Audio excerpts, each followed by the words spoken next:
car malgré nos peines et nos fautes, au milieu de nos peines et de nos fautes, nous avons su que tu es un Dieu que l'on ne peut qu'admirer, chanter et aimer en Jésus-Christ. Pour le monde si beau mais si fragile, pour la vie si belle mais si menacée, pour cet immense univers où s'épanouira ton royaume, nous te louons. Pour ce jour qui nous redit la résurrection, pour ton Église qui nous rassemble, nous te louons. Pour ton évangile, pour notre baptême, pour ta volonté de te servir de nous, et pour la promesse de ton éternité, nous te louons. Et parce que nous pouvons t'aimer et nous aimer sur la terre au nom de l'amour du Christ, en paix et avec joie, Seigneur, nous te louons. Amen.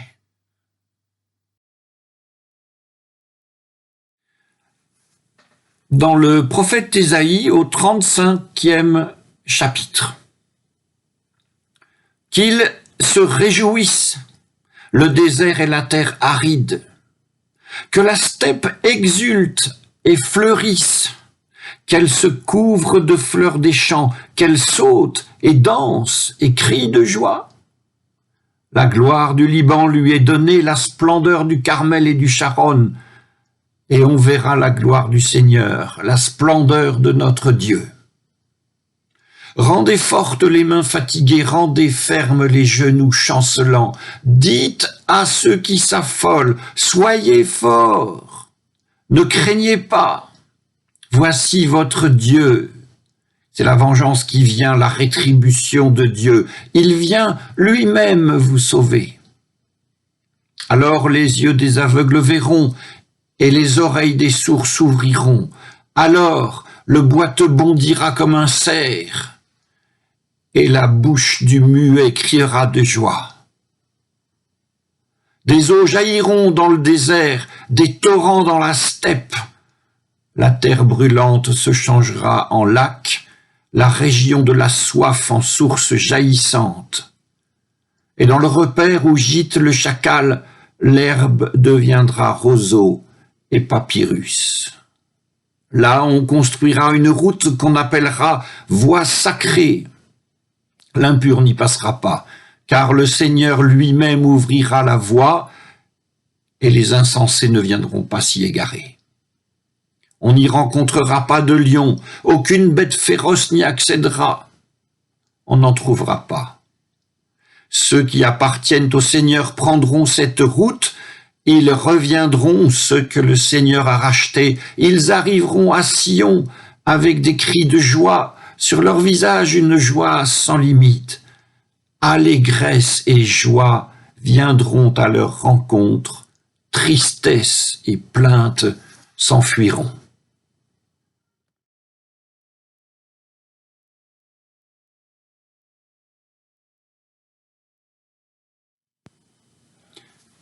Au 11e chapitre de l'évangile de Matthieu.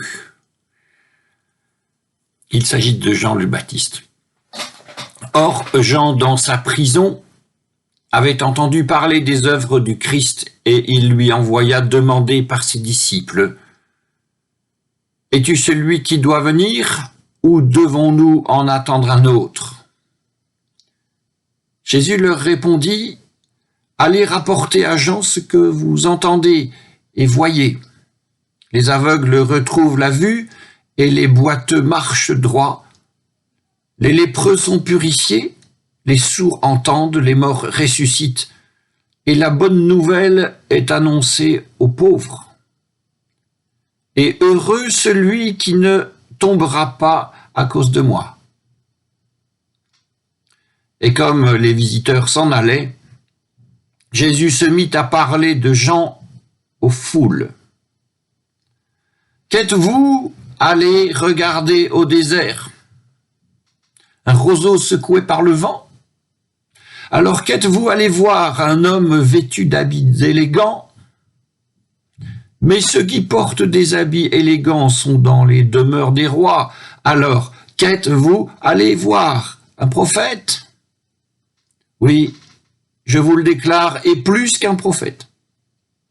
C'est celui dont il est écrit « Voici, j'envoie mon messager en avant de toi, il préparera ton chemin devant toi. » En vérité, je vous le déclare, parmi ceux qui sont nés d'une femme, il n'en est pas qui se soit levé et qui ait été plus grand que Jean le Baptiste, et cependant, le plus petit dans le royaume des cieux est plus grand que lui.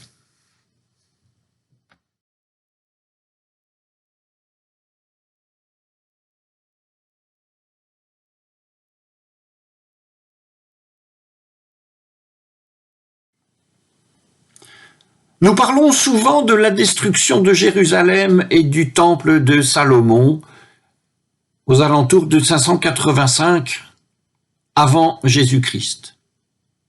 Et nous parlons aussi souvent de la destruction de Jérusalem et du second temple, 70 après Jésus-Christ, mais nous parlons rarement de la destruction de Samarie, capitale du royaume du Nord, vers 722 avant Jésus-Christ.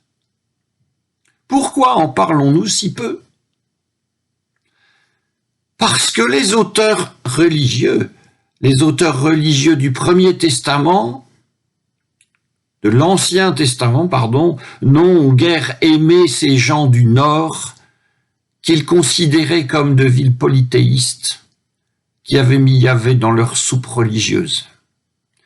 Et qu'ils considéraient ces rois-là comme coupables d'avoir noué de vilaines alliances avec des rois étrangers.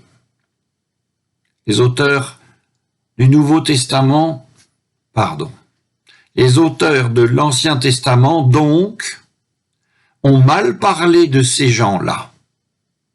Cependant, et pour notre culture, le royaume du Nord a connu une période de prospérité économique et de puissance politique. L'archéologie le dit avec précision. Et ce royaume, celui du Nord, aura laissé aussi une littérature originale à une époque où, au sud, donc Jérusalem, l'écriture n'était pas encore apparue. Alors cette littérature du Nord, est-ce que nous pouvons la lire? Oui. En lisant la Bible, un oui partiel, en lisant la Bible. Les auteurs de l'Ancien Testament ont utilisé certains textes et fragments du Nord comme matériaux. Et en exerçant un peu nos yeux, nous pouvons apercevoir des paysages que les auteurs de Jérusalem ne connaissaient probablement pas, comme le mont Carmel, comme la plaine du Charon. Et vous ajouterez à ces lieux la splendeur du Liban, entre autres. Il y sera aussi parfois question du mont Hermon. Ce sont bien les auteurs du Nord qui ont choisi cela comme expression imagée de leur espérance en exil. Et tous ces noms sont les noms de leur tristesse, de leur nostalgie, mais aussi les noms de leur joie passée et de leur joie à venir. Car, vous l'avez entendu et nous l'avons lu, en Ésaïe 35, les verbes sont plutôt au futur. L'espérance se conjugue au futur, qu'il s'agisse des auteurs du royaume du Nord, qu'il s'agisse aussi des auteurs du royaume du Sud, prophètes et scribes.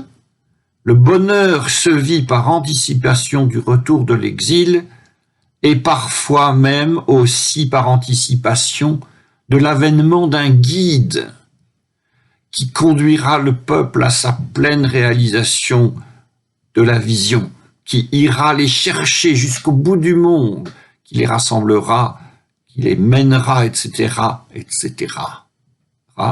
Parce que les verbes sont au futur.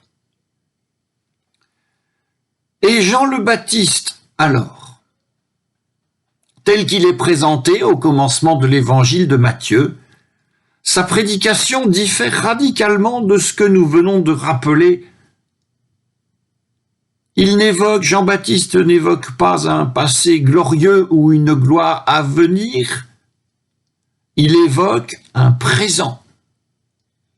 Matthieu 3,2, le royaume des cieux s'est approché, ça c'est du passé, c'est ce qu'il annonce et que nous devons bien comprendre. Cela signifie que le royaume des cieux n'a jamais été aussi proche qu'il ne l'est au moment où Jean-Baptiste parle, et ce royaume ne pourra jamais être plus proche qu'il n'est d'ailleurs maintenant.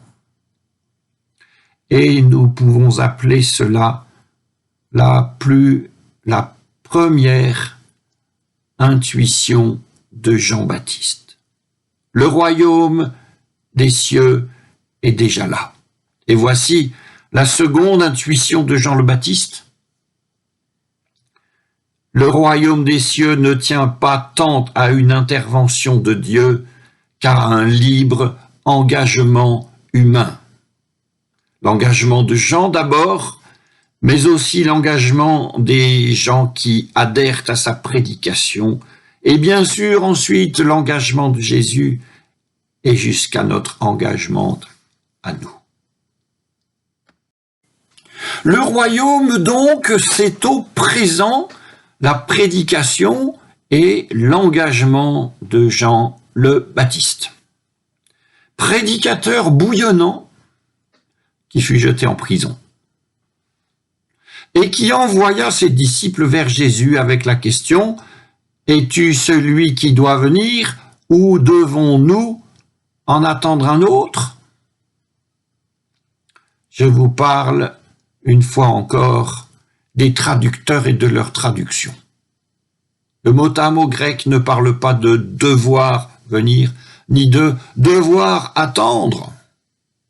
Beaucoup plus simplement et sans aucune notion de devoir, cela donne « Es-tu celui qui vient ?» ou « En attendons-nous un autre ?» Et si l'on met « devoir venir », ce qui est un présent redevient un futur, et ce qui est librement offert redevient une chose qui doit être saisie. Et si c'est ce choix que nous faisons, alors ce que nous avons appelé les intuitions de Jean le Baptiste se trouve être effacé.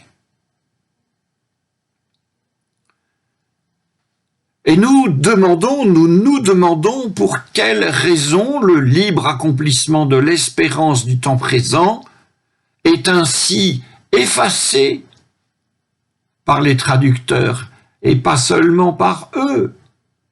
Cela est aussi effacé par Jean le Baptiste lui-même, en ce qu'il s'interroge et en ce qu'il envoie des disciples pour interroger Jésus.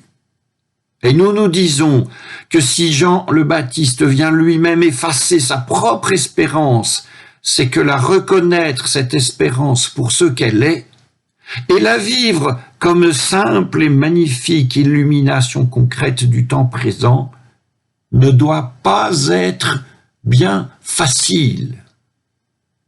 Ainsi, le prédicateur prêche, il donne une forme verbale à son espérance avec des tournures suffisamment imagées pour que le message reste pertinent suffisamment longtemps. Et le message vit sa propre vie. Et le message trouve ses auditeurs et ses lecteurs.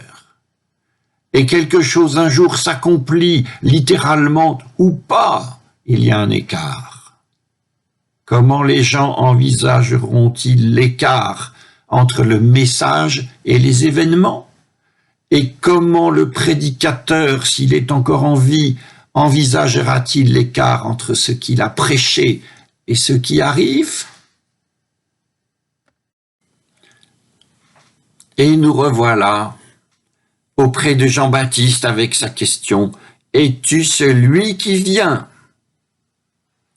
Nous connaissons la réponse. Oui, 3 fois oui.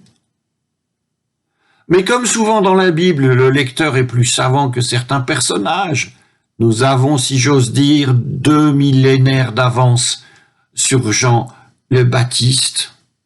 Et nous savons donc que Jésus est celui qui vient, non pas celui qui est venu et qui reviendra. Ce n'est pas le propos aujourd'hui, et ça n'est peut-être même jamais le propos. Ce qui importe, c'est l'intuition de Jean le Baptiste, assumée pleinement par Jésus le Christ. Les aveugles retrouvent la vue et les boiteux marchent droit, les lépreux sont purifiés et les sourds entendent, les morts ressuscitent et la bonne nouvelle est annoncée aux pauvres. Et pour nous, femmes et hommes de 2022, il nous faut porter les yeux sur le monde qui est le nôtre, contempler là où ça a lieu et accomplir avec grâce ce que nous pouvons accomplir. Et c'est bien là qu'il est. Il n'y en a pas d'autre à attendre, là aussi est le royaume des cieux. Et c'est bien là que se perpétue l'espérance dont nous parlons depuis tout à l'heure. Jean le Baptiste a eu manifestement du mal à repérer tout ça. Et nous-mêmes, en ce 3e dimanche de l'Avent, revenons sur ce que nous avons exploré, le très haut, le très bas, et cette descente spirituelle et peut-être même éthique qui fait que dans une sorte de parcours de la foi, le croyant peut frayer un chemin qui soit le sien. Jean le Baptiste est parti de très haut, et Jésus lui-même le reconnaît.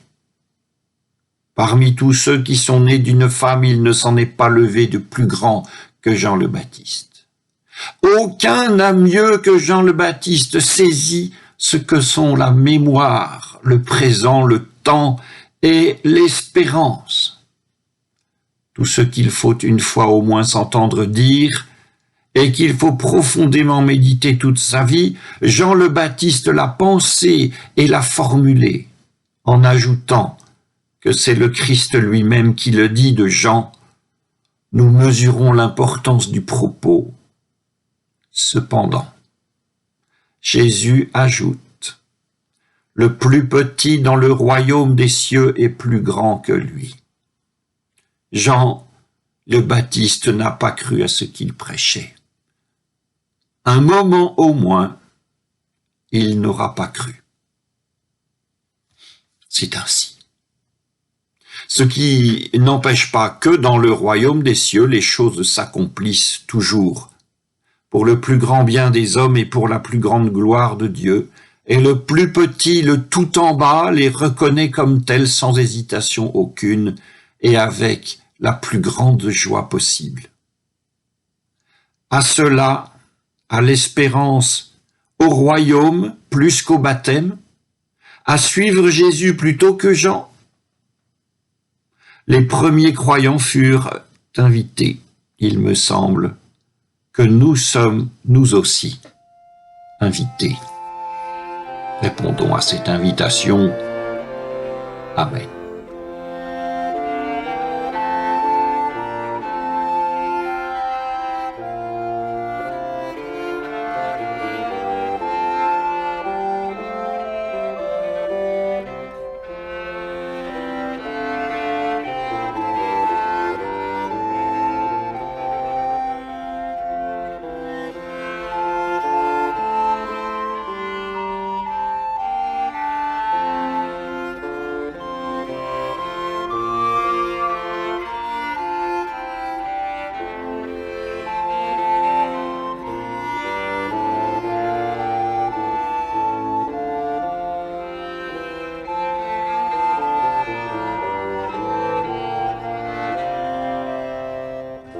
Souviens-toi, Seigneur Dieu, de ton Église répandue par toute la terre. Tu te l'es acquise par la passion de ton Christ. Maintiens-la ferme dans la foi jusqu'à la fin des temps. Souviens-toi de tous ceux qui, de par le monde, sont inquiétés à cause de leur foi ou de leur engagement. Que ton esprit les soutienne dans leurs épreuves et qu'il nous rende attentifs à leur détresse. Souviens-toi de ceux de nos frères qui sont pris dans des conflits ou dans des guerres. Garde-les de jamais céder à la haine ou à la vengeance, afin que ton nom ne soit pas profané, mais fais-leur la grâce d'être des artisans de paix. Souviens-toi de ceux des nôtres qui sont malades, tourmentés ou endeuillés. Rends-nous proches de leur peine, afin qu'ils ne se croient pas privés de ton amour. Souviens-toi enfin de nous-mêmes pour que nous soyons des témoins de ta miséricorde. Bénis tous ceux que nous allons rencontrer cette semaine. Seigneur Dieu, toi qui fais lever ton soleil sur les méchants et sur les bons, fais-nous la grâce de demeurer toujours dans ton amour, afin que ton nom soit glorifié parmi les hommes. Nous te le demandons. Au nom de Jésus-Christ, notre Seigneur